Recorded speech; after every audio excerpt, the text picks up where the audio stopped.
How do you prepare for your first consult? So for an initial consultation, essentially, I'm going to be trusting and taking your word on, and what I want to hear is your side of the story. Because in a consultation, what we do, it's completely confidential, and we go through a 3-step process. The first step is we're going to talk about what your situation is and what led you to have to speak with us. The second step is we talk about what your goals are and what you'd like to achieve. And then the third step is we talk about what we can do to help you get from where you are now to where it is that you want to be. So it's essentially your story that I want to hear. And I'm going to ask you facts and things that you're going to know.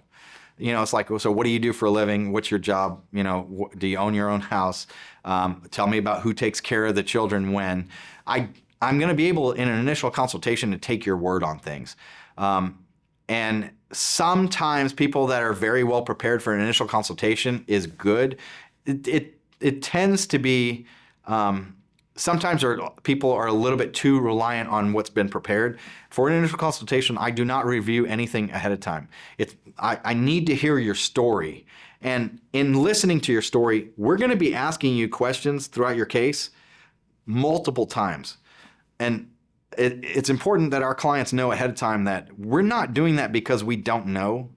We're also doing that to make sure your story stays consistent, or sometimes we'll get a little bit more or a different perspective on how you told the story the second time to where we're getting clarity. But for you, for initial consultation, you just need to show up and be calm and be honest. Make sure you tell the truth. The number one way to prepare for that is just to prepare to tell the truth and tell us what's really going on.